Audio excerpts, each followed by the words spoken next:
Let's go over to swords. In the Carnegie Library there, the Swords Historical Society, with Bernadette Marks over there, who's the author of several books on the Fingal area, showed me around. And, she showed me a lot of these old photographs, and I wondered, was anybody in those photographs related to Bernadette? Yes, there is one over there of an ancestor of mine. He was the first cousin of my granny's, this man here ploughing.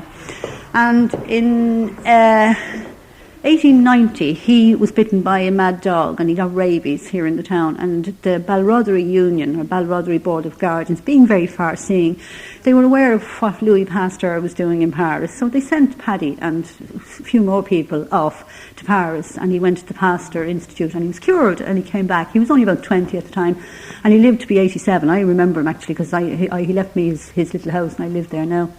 So he was kind of famous in his day. And I see that the photograph is, as I said, 52 years after his when that was taken, yeah. Well, that's certainly is a historical connection, without a doubt. And actually, in fact, since then, we've come across the minute book of the local dispensary, and it's in it, like, where this medical officer proposed that these people would be sent to Paris.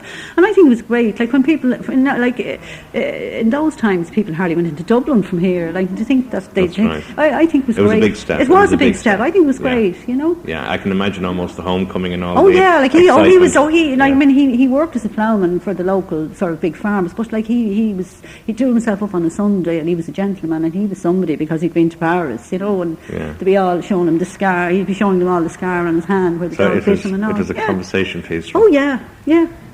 We have, there's now, I see the photograph here, lots of people standing outside a tour bus, Swords Traders Outing, circa 1950. Were the traders more united then than they are now? I think they probably would have been, yes. Although I don't know, I remember, like, when I was a child, most people had a book, as they used to say, in the shop, where you go in and get your messages, and it was written down, and then you paid every week.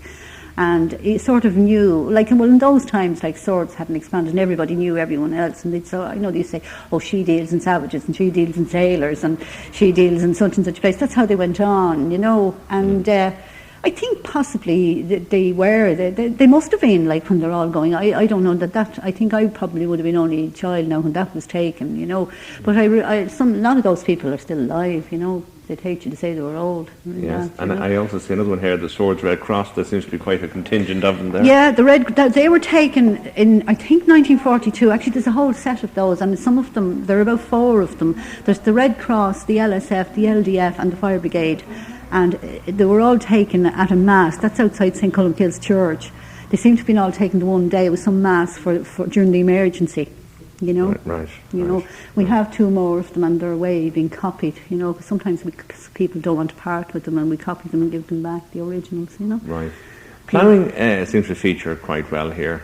Yeah, well, it was a farming area. Yes, yeah. That one is taken in Donabate now. That one. Yeah, I see this one here, large photograph here, ploughing at Donabate. Yeah. Circa 1942. Yeah. That's now probably, that's where people play golf. It would be. Beaverstown, yeah, exactly. Yeah. Well, that was Lambs, where they had a fruit farm, but that's not very big now either. There is, Beaverstown is a golf club, all right, Yeah. We have a very old photograph. It has to be quite early. Yes, that man is Peter, known as Cootie Wilson. That was because there were 2 Pete. He was in the 1960 Rising. Actually, he was killed in the Mendisti Institute. The story briefly is that the men around here on the Easter Monday, they went to Knoxadan with the idea that we're going out to this battle in Ashbourne, and then they got a message from Commandant Connolly, I have it all written there actually, to say that he needed reinforcements, he needed 40 men, so they only could afford to send 20, and he was one of the men who went in under this other man here, Dick Coleman. He was their captain, and my father was in it in fact too. And they went into town, went to the GPO, and it seems Connolly told them to make their way down to this Mendisti Institute, which is down in they fought under Sean Euston, that's why that's called Euston Station now. But he was the only man they lost, this man, Cootie Wilson. And it came up about last year, they talked about looking for his grave, and we found out that it was in the grounds of the old Stevens's Hospital, so I believe something's going to be done about it, Yes, So that's who he was. He was, he was the only man they lost there, Terrific. Well, I tell you what, and you've got loads of photographs, so there's loads for people to see if they There is really, and we've got quite a lot and it's hidden away because we were running out of space. We could call it an intimate little museum because if anybody wants to know, they only have to ask somebody here and they'll be told. That's right, yeah. You know? Yeah. Listen, you're very good to talk to us. Not at all. Thanks very much indeed. It's a pleasure.